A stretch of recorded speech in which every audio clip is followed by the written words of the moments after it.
Hello students, आपका हमारे YouTube channel पर एक बार से स्वागत है। स्टूडेंट्स, हम बात कर रहे हैं एनाटॉमी एंड फिजियोलॉजी की। एनाटॉमी एंड फिजियोलॉजी में हम स्टूडेंट्स बात करेंगे।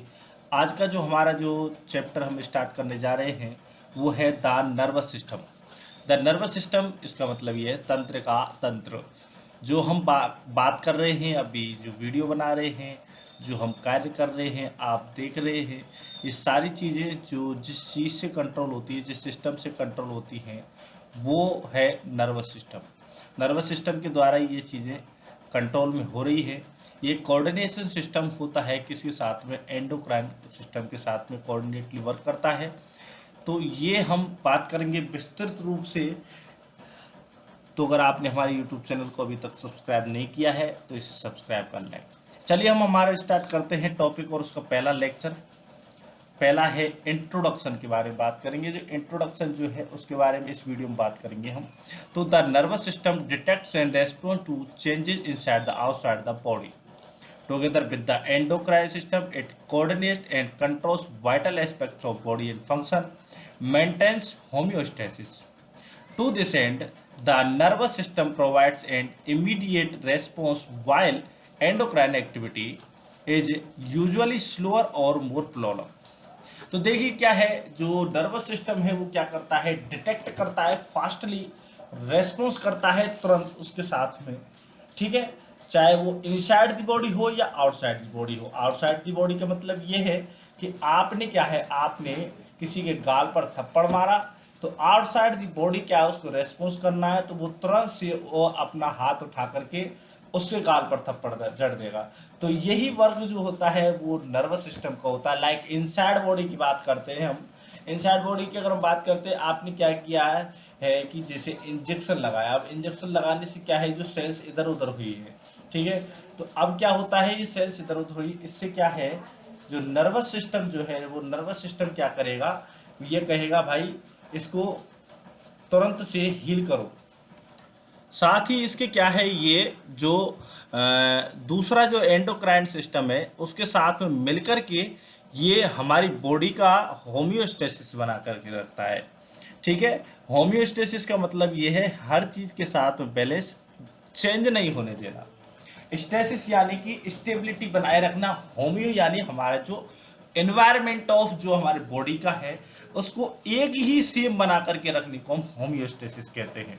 तो ये क्या है, कोऑर्डिनेशन रहता है किस किस का? नर्वस सिस्टम का और एंडोक्राइन सिस्टम का। ये दोनों मिलकर के ये क्या करते हैं, होम्योस्टेसिस को मेंटेन करते हैं। देखिए नर्वस सिस्टम जो है, नर्वस सिस्टम क्या है, फास्टली वर्क करता है। ठीक है, कोई भी है तो फास्टली कोई भी रेस्पॉन्स देना है तो उसमें क्या है, फास्टली देता है। लेकिन क्या है, एंडोक्राइन सिस्टम जो है, एंडोक्राइन सिस्टम स्लोअली वर्क करता है। तो जहां पर जरूरत स्लोली वर्क की होगी वहां पर स्लोली वर्क होगा, और जहां पर फास्ट की वर्क की जरूरत होगी वहां फास्ट वर्क होगा। दैट्स वाई ये दोनों जो सिस्टम्स होते हैं वो स्टूडेंट्स क्या करते हैं, कोऑर्डिनेटली वर्क करते हैं।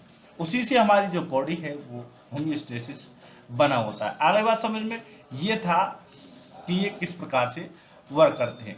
The nervous system consist of brain, spinal cord and peripheral nerves. The structure and organization of tissue that form these component enables rapid communication between all parts of the body. तो अब क्या है, अब जो है, अब कंपोनेंट की बात हो गई है या फिर डिवाइडेशन की बात हो गई है। ठीक है, तो नर्वस सिस्टम जो है उसके कंपोनेंट कहें या पार्ट्स कहें तो इस प्रकार से हैं। नर्वस सिस्टम में एक ब्रेन है और स्पाइनल कोड है, और उसके साथ में जो पेरीफेरी पर जो नर्व लगी होती हैं वो ये सारे की ये तीनों चीज़ें मिलकर के नर्वस सिस्टम को बनाती हैं। ठीक है, और ये क्या है, ये एक रैपिड कम्युनिकेशन, ये तीनों मिलकर के ये क्या करते हैं, all parts of the body में एक रैपिड कम्युनिकेशन जनरेट करते हैं, यानी कि रैपिडली वर्क करने के लिए नर्वस सिस्टम है। अगर हम बात करते हैं, अगर nervous system for descriptive purpose of the parts of the nervous system are group as follow. The central nervous system CNS consists of brain and spinal cord, and peripheral nervous system PNS consists of all the nerves outside the brain and spinal cord.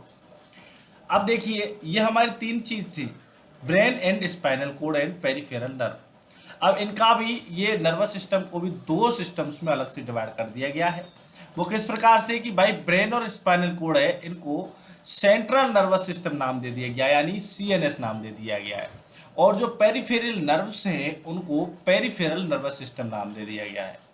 वो क्या करती हैं, brain जो है और spinal cord से जो nerves निकल रही हैं उन सारी की सारी नर्व्स का जो सिस्टम है वो पीएनएस कहलाता है। तो इस प्रकार से जो नर्वस सिस्टम है एनएस है वो दो प्रकार से है, सीएनएस एंड पीएनएस से। The PNS comprises paired cranial and sacral nerves. Some of these are sensory and transmitting impulse to the CNS. Some are motor transmitting impulse from the CNS, and other are mixed. It is useful to consider two functional parts within the PNS. तो PNS जो है उसमें nerves होती है, cranial और sacral nerves होती है, वो पेयर फॉर्म होती है। उनमें क्या है, कुछ जो होती हैं वो क्या है पीएनएस से सीएनएस तक ट्रांसफर करती हैं सूचनाओं को, कुछ क्या है सीएनएस से पीएनएस ट्रांसफर करती हैं। कुछ जो नर्व्स होती है वो मिक्स होती हैं जो दोनों काम को करती हैं। ठीक है, तो इस प्रकार से अगर हम बात करते हैं नर्व्स के डिवीजन के हिसाब से देखते हैं तो पीएनएस जो है वो दो डिवीजन में वर्क करता है। एक क्या है सेंसरी डिवीजन और एक है मोटर डिवीजन। सेंसरी डिवीजन का मतलब ये है वो सेंसर्स करता है, सेंस करता है कोई भी चीज जो बॉडी में हो रही है उसको सीएनएस तक पहुंचाएगा और फिर वहां से कोई ऑर्डर दिया जाएगा, वो क्या है वो मोटर डिवीजन का वर्क रहेगा। तो इस प्रकार से ये दो डिवीजन हो गए हैं किसके, पीएनएस के हो गए हैं। आगे बात समझ में, यहाँ तक बात आपको समझ में आई ना। तो आगे हम बात करते हैं द मोटर डिवीजन है टू टाइप्स। मोटर डिवीजन के दो प्रकार हैं, सोमेटिक नर्वस सिस्टम और ऑटोनोमिक नर्वस सिस्टम। तो ये which controls voluntary movement of skeletal muscles. Somatic nervous system जो वॉलंटरी जो स्केलेटल मसल्स हैं उनकी वॉलंटरी मूवमेंट को कंट्रोल करता है। और जो ऑटोनोमिक नर्वस सिस्टम है controlling involuntary process such as heart beat, peristalsis and glandular activity. ये क्या है, ये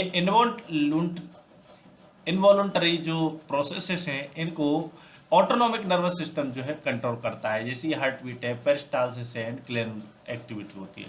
the autonomic nervous system has two divisions. इसके भी देखिए मोटर डिवीजन के दो सिस्टम हो गए हैं, दो सिस्टम किए, अब ऑटोनोमिक के भी दो हो गए हैं, एक सिंपैथेटिक और parasympathetic. In summary the CNS receives sensory information about its internal and external environment from afferent nerves, and the CNS integrates and processes this input and response when appropriate by sending nerve impulse through motor nerves to the effector organ, muscles and glands. For example, response to a change in the internal environment regulate essential involuntary body functions such as respiration and blood pressure. Responses to the changes in the external environment maintain posture and other voluntary activities. The first section of this chapter explore the structure and function of the component of the nervous system, जिसके बारे में हम अगला जो lecture है उसमें बात करेंगे, cells and tissues of nervous system. तो स्टूडेंट्स अगर आपने हमारे यूट्यूब चैनल को अभी तक सब्सक्राइब नहीं किया है तो इसे सब्सक्राइब करें, वीडियो को लाइक करें, कमेंट करें, शेयर करें और चैनल को सब्सक्राइब करें। धन्यवाद।